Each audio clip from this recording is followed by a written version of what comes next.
This is CNN Breaking News. Idris Elba dreams big with Sierra Leone Eco-City plan for Sherbro Island. Hollywood actor Idris Elba has a big dream for Sierra Leone, the West African nation where his father was born, to regenerate a beautiful island off its coast and turn it into an eco-friendly, smart city. Originally we went there thinking how could we bring tourism to the most incredible 19 miles of beachfront, the British star told the BBC about Sherbro Island. But as the idea was explored, a more innovative plan came into play, to bring in partners and seriously develop the area in a sustainable, eco-way. The project now also intends to bring wind-powered renewable electricity for the first time to Sierra Leone. It's a dream, you know, but I work in the make-believe business, says Elba, best known for his roles in Luther, The Wire and for playing Nelson Mandela. The 51-year-old actor wants to make people believe this can happen and change perspectives. It's about being self-reliant. It's about bringing an economy that feeds itself and has growth potential. I'm very keen to reframe the way Africa is viewed as an aid model. This opportunity is completely different. Elba was brought into the project by his childhood friend Siaka Stevens, the grandson of a former Sierra Leonean president of the same name. The pair grew up together in East London.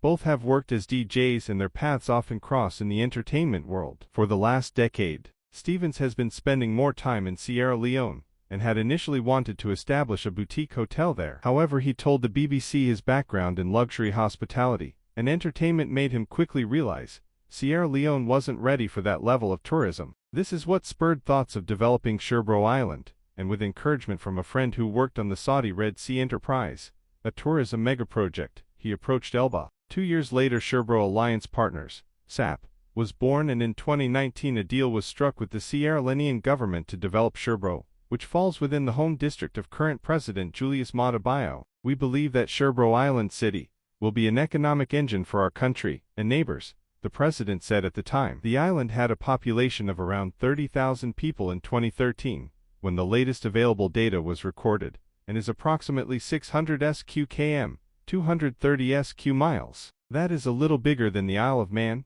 off the UK, and about twice the size of Malta. Stevens says development is to begin around the main town of Banff, but the whole island is within the scope of the project, potentially accommodating a population of up to 1 million people. However, Elba insisted, the character of the island hopefully will remain intact. It's a beautiful, green part of the world, and we don't want to disturb that. The project is to be financed through a public-private partnership, and the island will be designated a special economic zone, with a separate legal and economic system from the rest of Sierra Leone. Stevens likens its status to that of Walt Disney World in Florida. In addition to tax incentives, Disney was granted regulation exemptions and significant autonomy over planning. The wind and solar farm, to include 5 wind turbines, an array of solar panels and battery storage, will be built by Octopus Energy Generation, one of Europe's largest investors in renewable energy. Stevens says their involvement was secured after Elba and his wife Sabrina met top Octopus officials Greg Jackson and Zoysa North Bond at a party where they were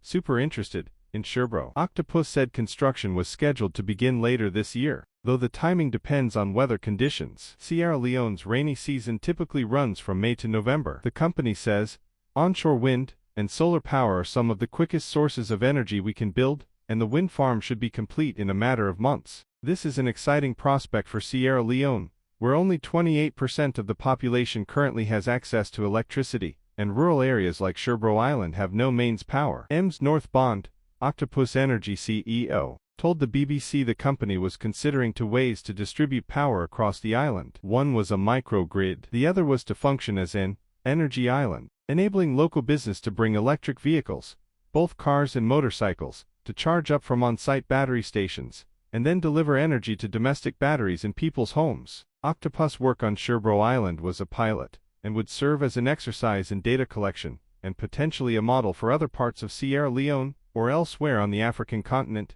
Ems North Bond said.